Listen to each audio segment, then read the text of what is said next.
안녕하십니까. 토요반 사회복지 우리 선생님들 공부하시느라고 너무나 수고가 많으십니다. 우리 직장인들이 공부를 하려면 밤에 쉬는 시간을 이용하고 또 휴일을 이용하고 아침 저녁 부지런히 연습을 하시고 학업에 열중을 하셔야만 이 과정들을 순탄하게 진행을 하실 수 있는 경험을 하고 제가 선생님들의 마음을 충분히 이해할 수 있는 환경에서 어렵게 공부를 하였던 기억을 합니다. 우리 토요반 사회복지과 선생님들은 이번 제7강 수업을 부득이 비대면으로 하시라는 그 학교의 지침에 따라서 저는 부족하나마 동영상 수업으로 대체를 하도록 준비하였습니다. 우리 가족복지론 강의에 조금이나마 도움이 되시라고 제가 준비한 이 수업에 우리 선생님들이 큰 도움이 되시기를 기대해 봅니다. 제7강 초기 면접과 사정에서 초기 면접은 일반적으로 사회복지 실천은 초기 단계, 사정 단계, 개입 단계, 그리고 평가와 종결 단계로 구성되며 이런 단계적 요소들은 가족복지 실천에도 그대로 적용이 됩니다. 이 중 가족복지 실천의 초기 단계에서 중요한 과업은 가족복지 실천에 대한 계약을 수립하고 가족의 욕구와 관련된 자료들을 수집하여 사정평가하는 것입니다. 여기서 계약은 사회복지사와 가족 간의 치료적 동맹관계를 형성하는 것을 의미하며 사정평가는 가족이 경험하는 구체적 문제들과 가족을 둘러싼 사회적 환경 간의 상호작용을 파악하는 것을 말합니다. 먼저 초기 단계에서 사회복지사가 완수해야 할 과업을 살펴보면 다음과 같습니다. 첫째, 사회복지사는 가족 구성원 모두와 계약을 맺어야 합니다. 클라이언트의 문제가 해결되기 위해서는 클라이언트뿐 아니라 클라이언트에게 영향을 미치는 가족 구성원의 관심과 도움이 매우 중요합니다. 지난 시간에 가족 체계라고 저희가 공부를 했습니다.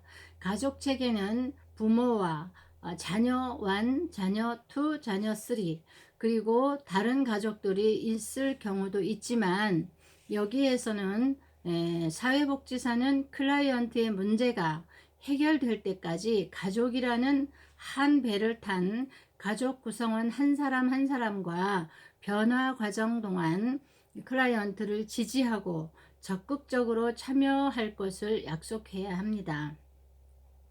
또 사회복지사는 실천 과정에 대한 오리엔테이션을 제공하고 만남의 방법이나 시기, 시간, 장소 등과 관련해서도 계약을 해야 합니다. 둘째로 가족 구성원이 현재 나타난 문제를 어떻게 인식하고 있는지 파악을 해야 합니다. 전문적 도움으로 필요로 하는 가족 구성원의 문제가 한 개인의 문제가 잘못이나 그 문제 때문에 발생하는 것은 아닙니다.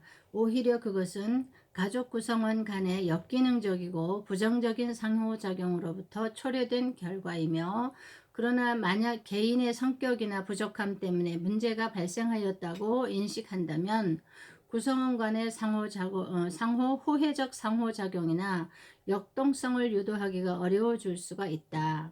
반대로 문제를 가족의 문제로 인식한다면 문제에 기여한 만큼 문제 해결에도 일정 부분 책임이 있다고 인식하고 그 역할을 다할 가능성이 매우 큽니다. 그러므로 개입 계획을 수립하기 전에 먼저 가족 구성원이 문제의 원인과 심각성을 어떻게 인식하고 있는지를 알아볼 필요가 있습니다. 셋째, 목표를 설정하고 개입 과정을 명확히 해야 합니다. 여기서 목표는 클라이언트 개인의 문제 해결만은 의미하는 것이 아니라 이 문제를 해결하는 데 필요한 가족의 역할, 그리고 행동 변화 등을 모두 포함합니다. 그러므로 앞에서 언급한 가족의 문제 인식, 그리고 변화 동기를 사정하고 그것을 기반으로 가족과 사회복지사가 공유할 수 있는 공동의 목표를 수립해야 합니다. 그리고 목표는 성취할 수 있고 평가할 수 있는 행동적 용어로 기술하는 것이 바람직합니다. 가족의 초점, 사회복지 실천의 대상이 되는 가족의 문제 혹은 가족의 엮이는 가족 구성원이 개인의 문제라기보다 가족 체계의 장애나 어려움에서 발생하는 체계의 문제를 들 수가 있습니다. 가족은 관계의 그물망으로 구성된 하나의 조직이며 체계입니다. 그러므로 만약 가족 중 한 사람에게 어려움이 발생하면 그것은 전체 가족에게 영향을 미칩니다. 즉 가족 구성원 중 한 사람의 문제로 사회복지기관에 의뢰가 되었다 할지라도 사회복지사는 가족 전체를 클라이언트로 생각해야 합니다. 일반적으로 사회복지사는 문제가 있는 것으로 확인된 가족 구성원을 그야말로 문제로 고정시키고 실천 과정에 최소한 관여하도록 하는 경향이 있습니다. 그러나 가족복지 실천은 개별 구성원보다는 가족 내부 구성원 간의 관계 혹은 가족과 외부 환경과의 관계에 초점을 두어야 하고, 사회복지사는 개별 구성원으로부터 가족 전체로 관심의 초점을 넓히는 가족 초점을 유지하고, 가족이 의식적 혹은 무의식적으로 클라이언트의 정상으로 확인된 것들에 스스로 기여하고 그것을 유지시키고 있다는 것을 인식하고 받아들이도록 해야 합니다.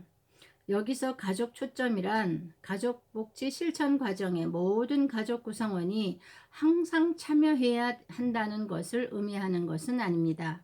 그것은 비록 가족 중 한 사람이 참석하지 못한다 할지라도 모든 가족 구성원의 중요성을 인식해야 함을 의미하는 것이고, 실제 가족복지 실천 과정은 필요에 따라 개인 혹은 부부 상담, 집단 상담, 이런 다양한 형태로 이루어질 수 있습니다.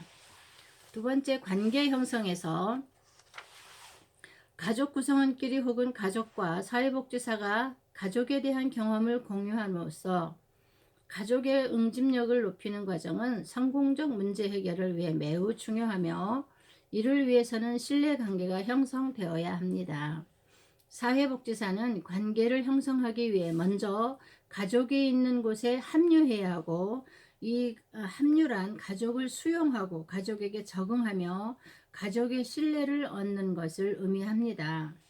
사회복지사는 가족 구성원의 이야기를 경청하고 공감하면서 가족에 합류하게 됩니다. 즉, 사회복지사가 가족에게 좀 더 많이 합류할수록 가족 또한 자신들의 욕구를 말로 표현하게 되며 우선순위를 정하고 변화를 일으키는 데 참여하고자 하는 동기도 높아집니다. 이러한 관계를 형성하는 과정 자체가 동반관계의 기초가 되고, 이것을 기반으로 사회복지사는 가족과 상호협력하여 자료를 수집하고 계획하며 강점을 발견하고 관심의 우선순위를 정하게 됩니다. 그러므로 가족과 신뢰로운 관계를 수립하는 것은 매우 중요한 과정이라고 할 수 있습니다. 세 번째, 가족 신념이 있습니다. 가족 복지를 실천하기 위해서는 무엇보다 실천의 대상이 되는 가족에 대해 사회복지사가 가지고 있는 가치와 신념을 성찰해야 할 뿐만 아니라 가족 구성원이 자신의 가족에 대해 갖고 있는 가치와 신념을 파악하는 것이 중요합니다. 사회복지사는 때로 클라이언트 가족을 여러 번 만나 실천적 개입을 하였음에도 불구하고 아무런 변화를 발견하지 못하는 경우를 경험합니다. 심지어는 변화하고자 하는 의지가 없는 것처럼 보이는 가족을 만날 때도 있습니다. 이럴 때 클라이언트 가족이 갖고 있는 가치나 신념을 이해하고 있는 사회복지사라면 왜 이 가족은 생활의 변화가 일어나지 않는가? 왜 사람들은 노력하기도 전에 그것을 할 수 없다고 말하는가? 왜 부모는 자녀와 함께 놀아주거나 시간을 보내는 것을 하지 않는가와 같은 의문에 대한 답을 얻을 수가 있습니다. 일례로 아동을 양육하는 데 있어 어떤 부모는 아동에게 다양한 환경을 경험하도록 하는 것이 중요하다고 생각하는 반면, 다른 부모는 아동에게는 연령에 적합한 인지적 교육을 시키는 것이 중요하다고 생각할 수 있습니다. 이렇게 아동 양육에 대한 신념이나 가치관이 다른 것은 사람들마다 자신의 성장 배경에서 경험하고 영향을 받는 것이 서로 다르기 때문입니다. 사회복지사가 이런 차이를 인식하지 못한다면 사회복지사는 실천적 개입을 하는 사람이기보다 오히려 또 다른 신념과 가치를 가진 사람에게 지나지 않게 됩니다. 이러므로 사회복지사가 만나는 것은 가족은 모두 생애 경험에 따라 다른 생각을 가질 수 있다는 것을 이해하는 것이 중요합니다. 만약에 사회복지사가 가족을 대상으로 실천하는 동안 그 가족이 생각하는 것보다 자신이 더 바람직하고 상식적인 가치 판단을 하고 있다고 자부한다면 그것은 분명 실패로 이어질 수가 있을 수 있습니다. 그러므로 실천 과정으로 나아가기 위해서는 대상이 되는 가족을 존중하고 그 가족의 입장에서 이해하려는 태도를 갖는 것이 매우 중요합니다.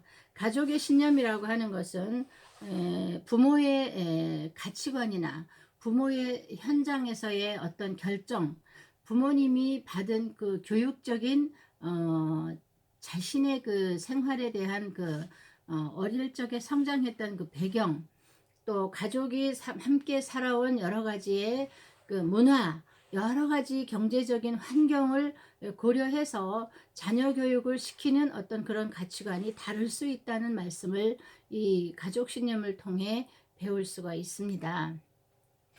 다음으로 큰 두 번째 사정이 있습니다. 가족은 시간과 공간, 물리적 환경과의 관계 속에서 역동적으로 기능하는 하나의 사회 체계입니다. 시간적 차원에서 가족은 생애 주기에 따라 계속 변화하고 가족의 문화와 가치, 관계 유형 등을 다음 세대로 전승을 합니다. 또 공간적 차원에서 가족은 개별 구성원들로 이루어진 전체임과 동시에 확대 가족, 지역사회, 문화 등과 지속적으로 상호작용하는 부분입니다. 그러므로 사회복지사는 대상이 되는 가족을 폭넓게 사정을 해야 합니다. 가족 사정은 가족을 하나의 단위로 보고 가족 내부의 요인과 외부의 요인, 그리고 이들 양자 간의 상호작용을 파악하기 위해 자료를 수집하고 분석하고 종합하여 그 가족에 대한 개입을 계획하는 일련의 과정을 의미합니다.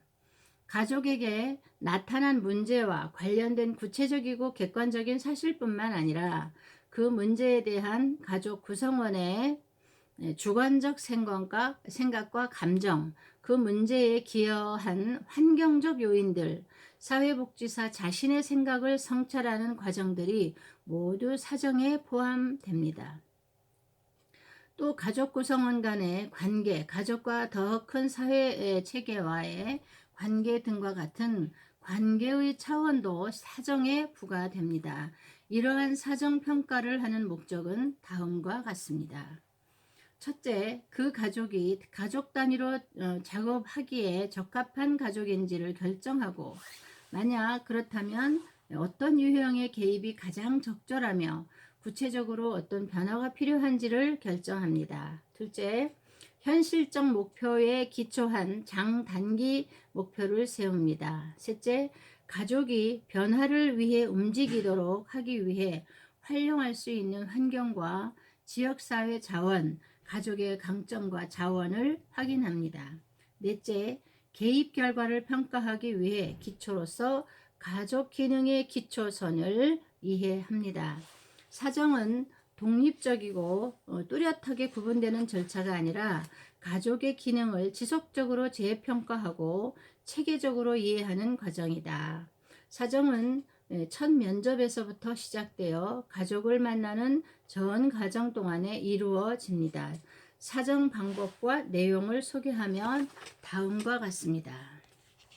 자, 사정 방법. 가족 사정을 하기 위해서 가장 많이 활용되는 방법은 면접과 관찰, 도구의 활용입니다. 이를 자세히 살펴보면 면접은 기본적 상담 기술을 활용하여 가족을 완조함과 동시에 자료를 수집하는 데 초점을 두고 합류를 통해 관계를 형성하고 직접 혹은 간접적 질문과 개방적 질문 방법, 경청, 격려, 재인용, 공감, 반영 등의 기술을 활용하여 전문가의 개입이 필요한 문제와 이유, 가족의 기능 수준, 가족의 발달 단계, 환경과의 상호작용에 관한 자료를 수집하고 평가합니다.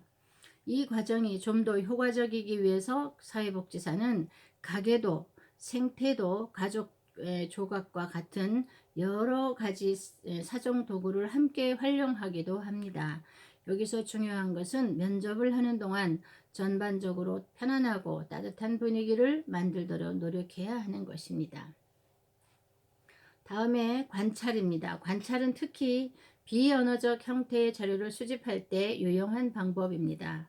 관찰을 통해 사회복지사는 가족 구조와 기능, 역할 수행, 관계를 비롯한 가족 구성원 간의 상호작용과 가족 특성을 알 수 있습니다.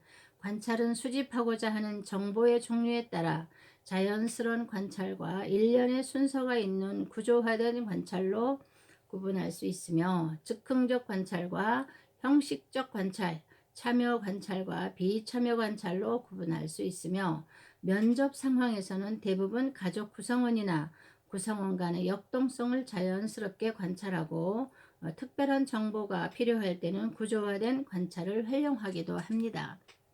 다음으로 도구의 사용.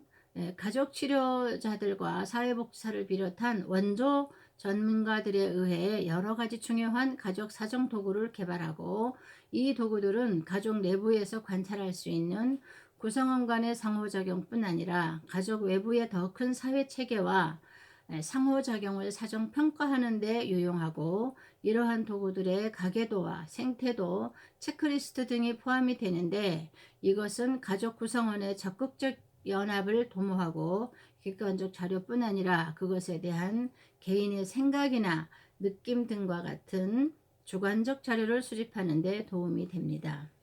사정평가 내용으로 가족에 대한 사정평가는 크게 구성원 간의 관계를 사정평가하는 것과 외부 환경과 관계를 사정평가하는 것으로 나누어 볼 수 있고 이중 전자에는 가족 체계의 하위 체계, 부모, 자녀, 형제, 자매 체계의 상호작용을 비롯하여 가족에 대한 규칙과 신념, 의사소통, 결속력 등이 포함이 되고 그리고 후자에는 사회적, 물리적, 환경적 자원의 정도와 교류 등에 포함된 것입니다. 이것은 생태도, 사회적 지지망 등을 통해 사정할 수 있으며 가족 구성원의 관계를 사정평가하기 위해 알아야 할 것을 중심으로 가족 관계의 규칙의 신념을 볼 수가 있습니다. 가족의 규칙은 명시적으로나 암묵적으로 가족 구성원의 행동이나 관계를 통계하는 예측 가능한 규범이나 기대를 의미하고 이런 규칙들은 가족 구성원 간의 반복적 상호작용의 결과로 형성이 됩니다. 사회복지사가 가족 및 구성원의 지위와 역할에 대한 신념이나 태도를 사정하는 것은 가족 구성원의 자신이 가족 문제에 대해 갖고 있는 인식을 알아내고 변화 기능성을 예측하는 데 도움이 되며 나아가 적합한 개입 방법이나 기술을 계획하는 데 도움이 될 수 있습니다. 다음으로 마지막으로 의사소통에 대해서 잠깐 마무리하겠습니다. 올슨과 동료들에 따르면 기능이 적합한 가족은 가족 구성원 하위 체계에 관해 적절한 정도의 상호작용과 결속력이 있고 변화에 대해 민감하고 적응적일 뿐 아니라 의사소통의 체계가 분명하고 자기 표현 및 감정의 교류가 원활히 이루어지는 가족이다. 여기서 의사소통이란 언어적 혹은 비언어적 메시지를 통해 가족 구성원 간의 정보를 교류하는 것으로 가족의 기능을 이해하는 핵심 개념 중 하나입니다.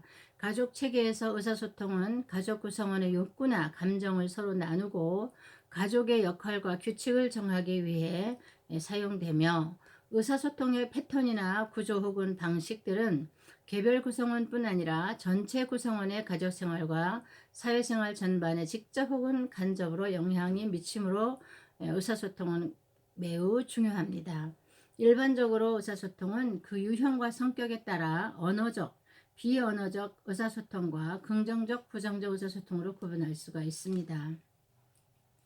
이 중 긍정적 의사소통은 상대방에게 명확하고 모순되지 않는 메시지를 보내고 감정이입과 지지적 대화, 효과적 문제 해결 기술을 모색하는 것을 말하고, 부정적 의사소통은 상대방에게 보내는 메시지가 서로 일치하지 않고 상호 모순되며 부정적 발언이나 이중 속박을 하는 경우를 의미합니다.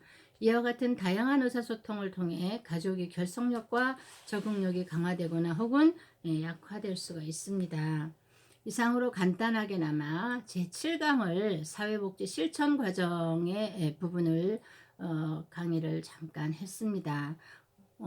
기계를 앞에다 놓고 동영상을 촬영을 하다 보니까 좀 부족한 부분이 많습니다.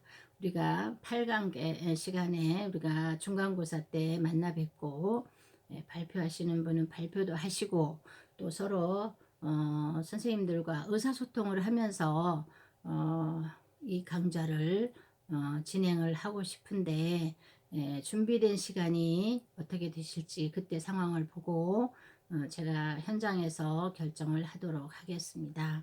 중간고사 문제는 미리 제가 예제를 보내드린 거 공부를 잘 하시고 중간고사 시험에 응하시기 바라면서, 오늘도 짧은 시간이지만 우리 선생님들께 좋은 도움이 되시기를 바랍니다. 이 과정에서 우리는 교재를 통해서 제가 잠깐 읽어 나갔기 때문에 좀 교재 7강을 보시면 같은 내용으로 기재되어 있습니다. 우리 선생님들 바쁘시겠지만 한번 읽어 보시고, 가족의 의사소통이 얼마나 중요한 것인지는 우리 선생님들이 잘 아실 겁니다. 가족의 의사소통이라는 것은 엄마와 아빠가 서로 의사소통이 잘 되고, 엄마와 자녀가, 아빠와 자녀가 의사소통이 잘 되고, 또 가족 간의 상호작용이 잘 되는 가정은 정말 문제가 없는 행복한 가정이라고 말할 수 있습니다.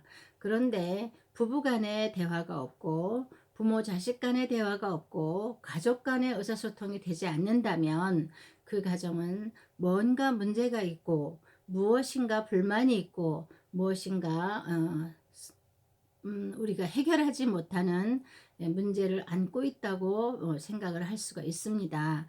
이럴 때 사회복지사가 이 클라이언트의 대상을 놓고 어떤 모양으로 이 문제를 해결하기 위해서 개입을 하는지, 어떤 기술을 통해서 개입을 하는지, 이 7강을 통해서 우리는 다시 한번 가족 치료에 관련된 생각을 해보게 됩니다.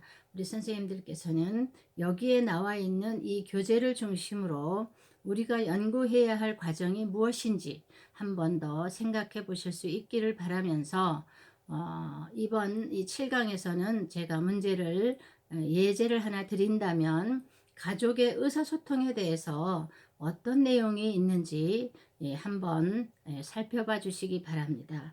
의사소통에는 긍정적 언어가 있고 비언어적인 의사소통이 있습니다. 긍정적인 의사소통은 어떻게 하는 것이고 비언어적인 의사소통은 어떻게 하는 것인지 간단하게 한번 생각해 보실 수 있는 시간이 되시기를 바라면서, 한 주간도 정말 건강하시고 멋진 사회생활 속에서 가족과 함께 행복한 시간 되시기를 바랍니다. 귀한 시간 감사합니다.